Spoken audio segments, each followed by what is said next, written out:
Dentro de la escuela de Birmingham, uno de los textos más relevantes, más importantes, es Encoding Decoding, es decir, codificar, decodificar.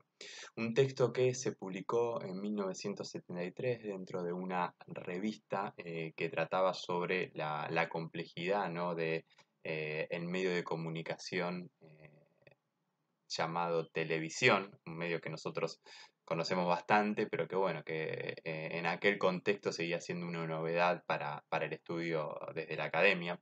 Y es un texto de justamente Stuart Hall, este académico que había llegado desde Jamaica, por lo tanto también dentro de su producción académica y su conformación como intelectual es relevante, ¿no? Esta inmigración. A ver, en su texto él comienza justamente cuestionando el proceso de comunicación que nosotros habíamos comentado de la teoría matemática de la información, la linealidad de mensaje, emisor y receptor. En primer lugar, justamente por esta linealidad. En segundo lugar, por la ausencia de intercambio, bien, la ausencia de feedback. Y finalmente, porque solamente se habla de elementos y no de momentos. De este modo, retomando a Marx, él va a señalar va a proponer un nuevo modelo para comprender este proceso basado en momentos, ¿sí? El primero es el de la producción, bien, es decir, en la construcción de un programa. En segundo lugar es el de la circulación, como ese programa sale de la emisión y llega a la recepción. La distribución, el consumo, bien, el consumo es decir, ese momento en que uno le llega ese mensaje, y finalmente la reproducción, que es cuando de algún modo asimilamos el mensaje, ya sea por un cambio en la forma de pensar o por una acción. De este modo, él plantea este cambio de paradigma. Insisto que él lo aplica para pensar la televisión, pero que uno también puede extrapolarlo para analizar otros medios u otros modos de comunicación, como podría ser, no sé, la comunicación interpersonal, pero insisto que lo piensa para la televisión, poniendo el eje justamente en la complejidad. ¿Sí? Hay una complejidad que tiene que ver con la organización, con la infraestructura técnica, con los medios y las máquinas para poder realizar una transmisión de un programa de televisión. Pero para mí hay algo muy interesante que hasta allí no se había pensado tanto, y es el vínculo entre fuente y receptor. Bien, ¿qué significa esto? Significa que entre las audiencias y la emisión hay un tipo de correlación. No solamente hay un tipo de correlación, sino que la recepción también puede generar algún tipo de influencia en la fuente. Bien, ¿esto qué significa? Que no son idénticas, emisión y recepción no son idénticas, pero sí hay un vínculo. Y así como la emisión puede influenciar en la recepción también puede influir en la emisión, y efectivamente esto ocurre. Bien, señalado todo esto, va a plantear un modelo para entender la codificación y la decodificación. ¿Sí? Podemos entender a la codificación como la transformación de significados en significantes, y justamente la decodificación como la transformación de significantes en significados. ¿Sí? Entonces, aquí lo interesante es pensar las estructuras significativas. Bien, pensemos el programa de televisión que ustedes deseen, ¿no? Tenemos una emisión bien que tiene con un periodista, con una producción, con los dueños del canal, ¿sí? Tenemos una recepción que somos nosotros del otro lado del televisor, ¿sí? Entonces, en el medio un programa, ¿sí? Entonces, la emisión está pensada desde una estructura significativa predeterminada. Eso significa que en la construcción de los mensajes hay intereses, hay una religión que influye, hay una ideología que influye, hay una perspectiva política, económica, sociológica que influye, bien, hay una cuestión espiritual, ¿sí? Hay un montón de condicionantes de esa estructura significativa. Y lo mismo ocurre con la recepción, con las audiencias, bien, también se manejan dentro de una estructura significativa dada. Entonces, ¿cuál es el punto? El punto es que si estas estructuras significativas, ¿sí?, son similares, la codificación y la decodificación van a encontrar una armonía, ¿sí? Pero puede ocurrir que sean estructuras significativas muy diferentes. Bien, entonces son estructuras significativas muy diferentes, lo que vamos a encontrar son justamente problemas de comunicación, es decir, malos entendidos. Bien, fíjense cómo de algún modo, de este modo Stuart Hall plantea, ¿sí?, una discusión con la escuela de Frankfurt, ¿sí?, a pesar de que se manejan en el mismo marco teórico. ¿Por qué hablo del mismo marco teórico? Porque, bueno, los pensadores de una escuela y de otra tenían como un eje el marxismo, pero mientras la escuela de Frankfurt era un marxismo más ortodoxo, más mecanicista, si se quiere, en el cual el medio te envió un mensaje y vos automáticamente eras dominado y manipulado. Aquí, Stuart Hall, desde la misma perspectiva crítica, nos plantea la posibilidad de que haya conflictos entre emisión y recepción. ¿Sí? Vamos a ir hasta el final, que es lo más interesante. Hall destaca que el signo televisivo encuentra una complejidad. Bien, ¿por qué? Porque lo que hace es vincular, unir lo que es un signo visual, como podría ser un periódico, un diario, con un signo auditivo, como podría ser la radio. Bien, es como tener el cine en casa.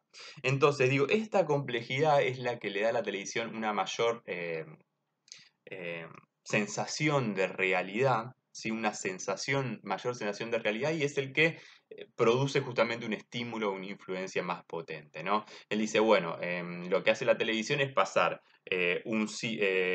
traducir la tridimensionalidad que uno ve en la realidad con la justamente bidimensionalidad. Bien, sin la profundidad. Esto me parece un punto muy importante, ¿no? Pero bueno, allí aclaran, bueno, el perro que te ladra en la televisión no te va a morder, ¿sí? Es verdad que la televisión es muy realista, pero no es la realidad. Bien, digo, eso es algo que me parece que también tenemos que tener en cuenta permanentemente. Entonces, aquí luego él va a pasar más para el lado de las ideologías, para el lado de las ideas. Recordemos que justamente la escuela de Birmingham pone en discusión, ¿no?, todo esto, el poder, la dominación, las resistencias, la cultura dominante. Entonces, él plantea que los signos, los símbolos son construidos, los discursos y la cultura dominante son construidos, pero ¿en dónde está su potencia? Bueno, su potencia está en que se presentan como naturales. Bien, se presentan como naturales. Es el sentido común del cual empleaba Gramsci. Si bien detrás de una cultura dominante hay una construcción de poder, bien, lo que se hace aquí es justamente esconder esa construcción de poder de fondo, ¿no? Esto me parece que es un punto importante. Justamente cuando se habla de esta naturalización, cuando uno naturaliza algo que es una relación de poder, bueno, ahí es cuando comenzamos a estar alienados y manipulados. Ahora, esto no es el único modo posible, ¿no? Yo puedo recibir un mensaje de la televisión y decir, no, para esto no es la realidad, no, me parece que me estás engañando. ¿Sí? Por eso él discute con las ideas de denotación y connotación. Él dice que hay una lucha por los significados. Bien, no hay cosas naturales de un primer significado, de un segundo significado. Citando a Voloshinov, habla de una lucha de clases en y por el lenguaje. Bien, estas peleas por los significados. Y para llegar a su conclusión, ¿sí?, plantea la existencia de un orden cultural dominante. Bien, esto sí me parece muy, muy lindo, todas estas conclusiones. A ver, ¿qué es un orden cultural dominante? Un orden cultural dominante es aquel que impone clasificaciones del mundo. ¿Sí? Las clasificaciones del mundo tienen que ver con un orden cultural. Bien, esto está mal, tiene que ver con un orden cultural dominante. ¿Sí? Digo, el hecho de estar acá por video cuesta plantear ejemplos, porque muchos de los ejemplos es lindo poder conversarlos. ¿Sí? Pero esto es la idea de deconstrucción, la idea de desnaturalizar y entender que en las naturalizaciones hay una construcción de poder. Lo que pasa, nosotros lo vemos en el presente, pero hacia el pasado hay mucho tiempo. Ahora, es interesante, porque él dice, yo hablo de un orden cultural dominante y no determinado. Bien, la escuela de Frankfurt era más de la idea de esto está determinado y es así y es omnipotente. ¿Sí? ¿Por qué habla de un orden cultural dominante pero no determinado? Bueno, habla de esto porque se puede decodificar de más de un modo, ¿sí? De más de un modo. Y lo que hace el orden cultural dominante es un modelo de lecturas preferenciales. Bien, te lleva a pensar de determinado modo, lo cual no significa que vos tengas que pensar de ese modo. Entonces, dice que no existe una correspondencia necesaria entre codificación y decodificación. Bien, no existe una correspondencia necesaria. Y de este modo plantea tres posiciones hipotéticas. Bien, tres tipos de relación entre codificación y decodificación. La primera es la dominante hegemónica, en el cual el televidente decodifica en los mismos términos en que el mensaje ha sido decodificado, que ha sido codificado. Bien, cuando repetís lo que dice la tele, ¿sí? Sería dicho rápidamente. Eh, el código profesional aparece como un código dominante, ¿sí? Y sería la idea de aparatos ideológicos del Estado planteada por Althusser. Recordemos, es un textito bastante bonito para pensarlo. Recordemos que Althusser viene un filósofo francés estructuralista, y ha tenido influencia en estos autores.